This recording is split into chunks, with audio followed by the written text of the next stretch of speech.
方哎，这回翻身当家做主人，咿呀咿自由呀呀自由啊，这回翻身当家做主人。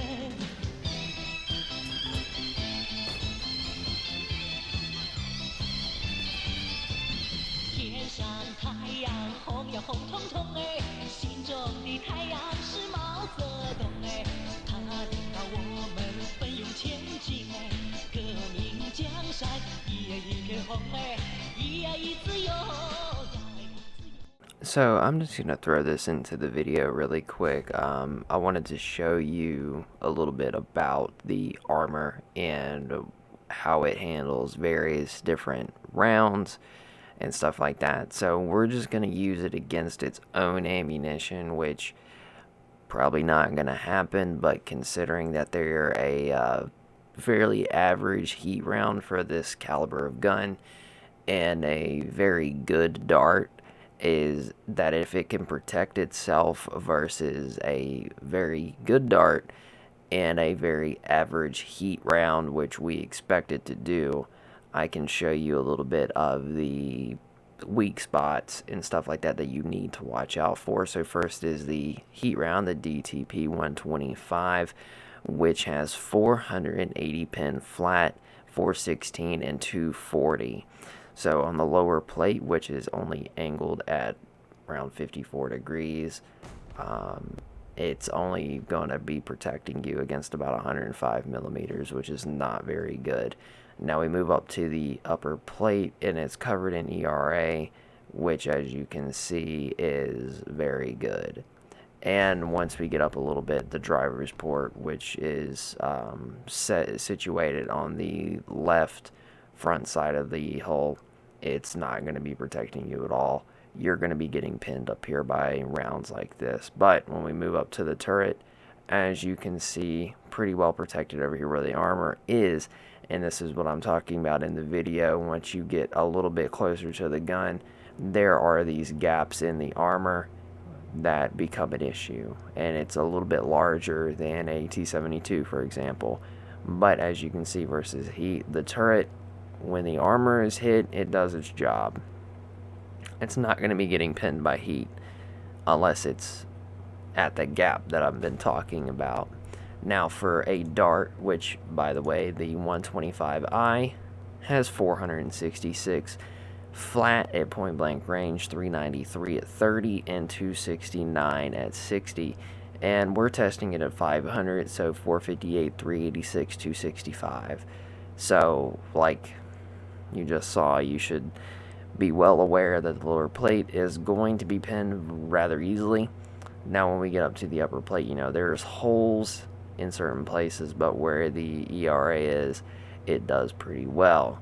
Now, as you can see, there's little gaps here and there, and that's mainly between the blocks and stuff like that. But as you can already see, when we get up higher, there are some places where you can get some ricochets, but once you get around the driver's port and a little bit higher, you're going to be slipping through. Now, there are, like I said, some places that will protect you, and obviously the turret is going to be protecting you too, but when we get closer, the same problem arises. But if the armor gets hit that is on the front of the wedge-shaped turret, you'll do fine. Obviously, you can get pinned up here, which is going to mess you up, but that tends to happen with the Russian tanks too.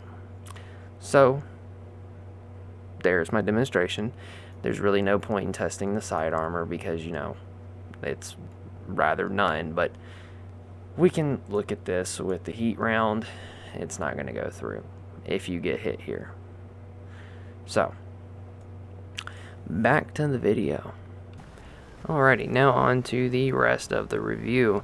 Hopefully you get a little bit of an idea how this armor will be as I explain it, since you're already going to see, you have the whole shebang with how it handles being hit by kinetic and chemical rounds. Comparing it against its own makes sense to me because this is a higher pin dart, and if it can handle being hit by that, other nations that have not as good darts, and as you can see, here are all the ammunition types, it will do just fine against those.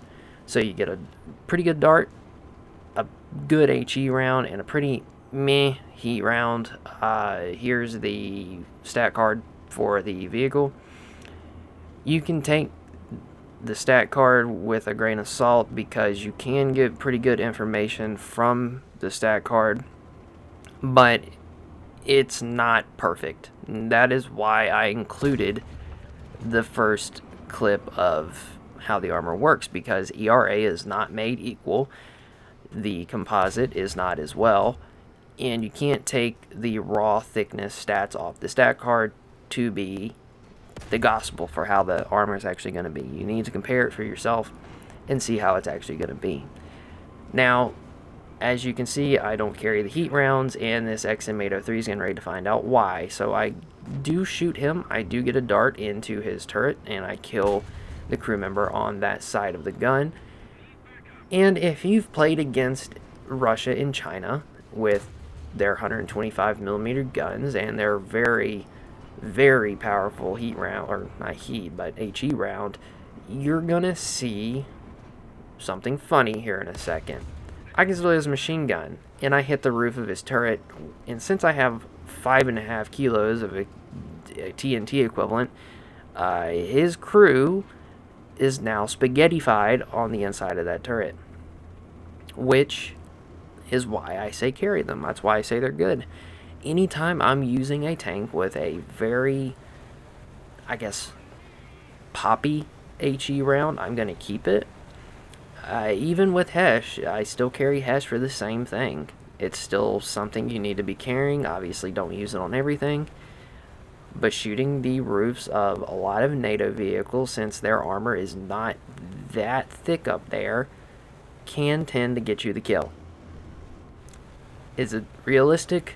I don't know. I don't think that's something that would probably happen, but it's still a tactic. So, the ZTZ96, essentially it is a Chinese TURMS. It is a 9.7 main battle tank. China takes a lot of, I guess you can say, inspiration from Russia and their main battle tanks. And you're going to be playing a vehicle that is relatively similar to a T-72. Autoloader, the carousel, the gun caliber, the armor, the thermals on this are the same generation as the TURMS, I believe. They're both second generation. And you do get a little bit of a cool party trick with this. You get a soft kill system, a soft kill APS system, which will protect you versus Saclos guided ATGMs. Does it work for other ones? No. You are higher tiered than most tanks that are going to be shooting Saclos ATGMs, but if you happen to be shot at by one and you were looking directly at it, it will dazzle it and sling it off in another direction. And now the difference, I need to explain the difference between a soft kill and a hard kill. If you don't know, a hard kill system that is on the Black Knight, T80 UM2, the Makarva Mark IVs, and the T55 AMD1, they intercept the missile. There's going to be a range of speeds that it can detect, and it will shoot a cluster of, it's like an explosive charge directly at where the missile is coming from, and it will shoot down the missile. It'll explode and detonate it. This is not that. This is very comparable to the T90A's storage system. And everybody knows what the T90A's eyeballs look like on both sides of the gun. This vehicle has that. This only works if you're looking directly at the vehicle that is shooting the ATGM at you. It cannot see above you. It does not swing with the gun. It's locked in place wherever the gun is pointing that direction. A little bit up and down, but it cannot see to the left, it can't see to the right, it can't see too high up, and it can't see too far down. It's kind of narrow. which isn't that big of a deal, but you need to keep that in mind.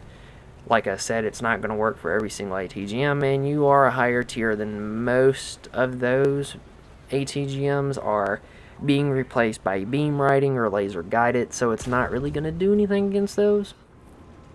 However, if you do end up in the situation with like a BM, or not even a BMP, a Bradley shoots a missile at you, it will intercept it, like the first generation TOWs.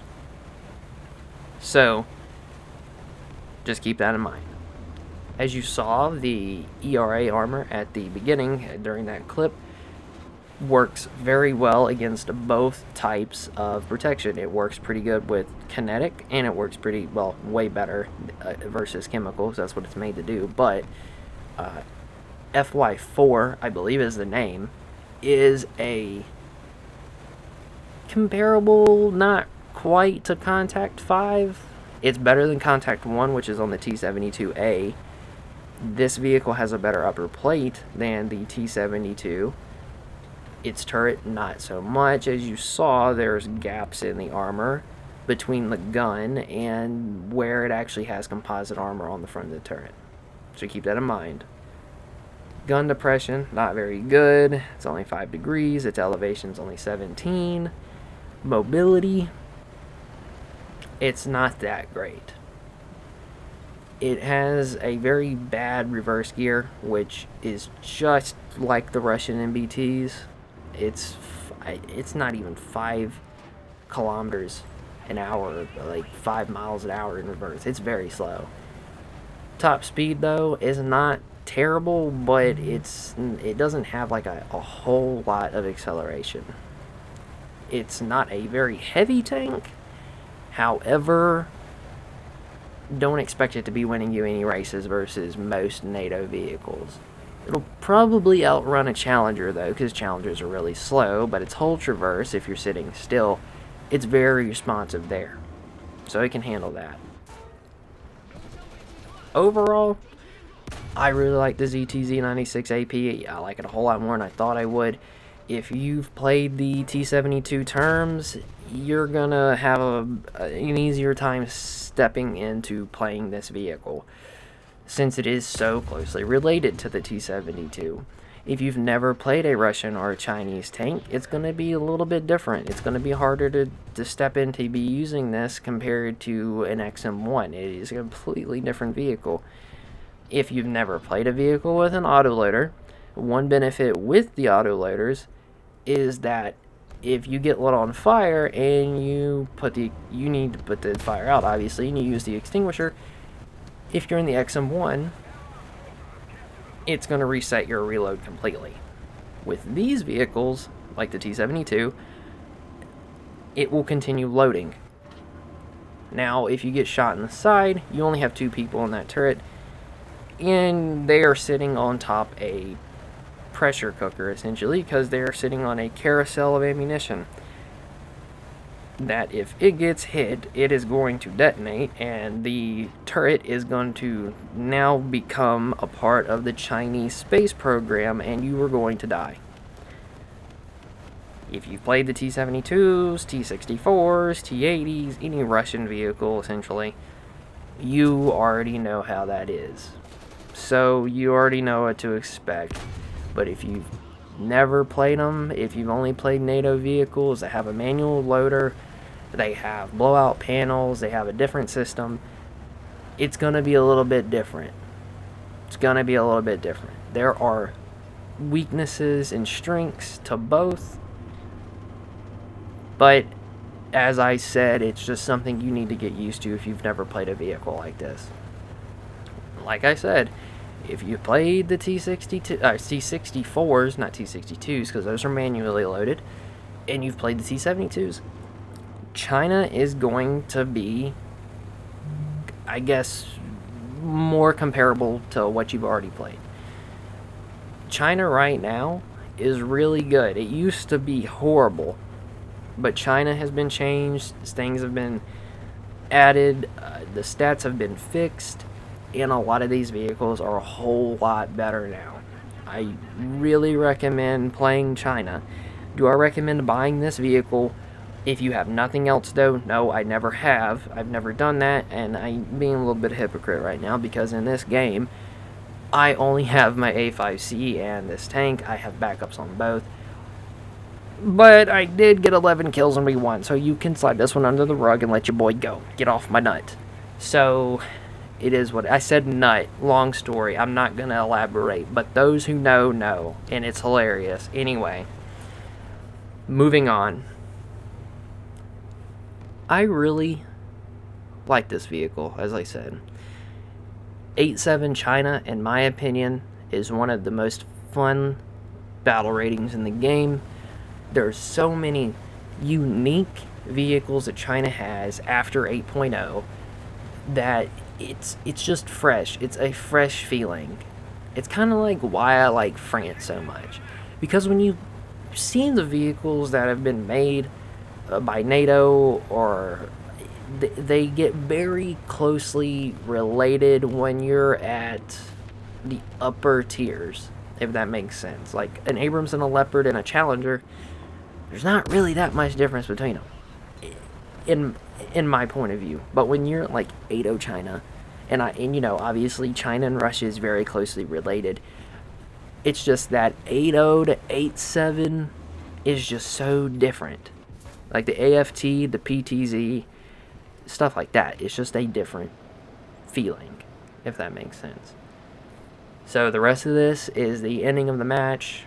I've been the A5C doing some ground pounding with it. A very good aircraft, by the way. A lot of fun. It is basically a ground attack strike version of a MiG-19 with a different nose. Really good missiles. Some pretty interesting ground ordnance. Not anything crazy, but you do get CCIPs. But this video is about the ZTZ, not the A5C. So overall, I recommend it. Like I said, it's a packed vehicle, $60. You get 15 days of premium and 2,000 golden eagles. So pretty good, in my opinion. If you want to see any of the other Chinese premiums, let me know. I pretty much have every single one of the 8.0 plus ones, 7.7 to 8 whatever, except the WMA 301, but I can play it. Not that big of a deal. And I can get a video out for it. I'll probably end up doing a video of just 8.7 China just to show you why I like it so much.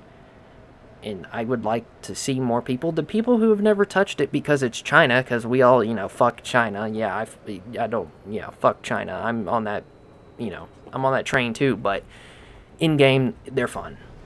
So, give it a shot. You'll probably have a lot of fun.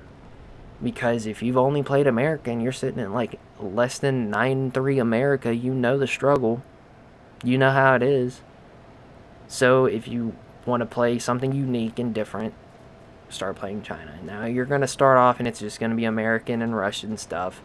And that's how it's going to stay for a little bit. But once you get up into the higher tiers, it's going to change. So let me know what you guys thought.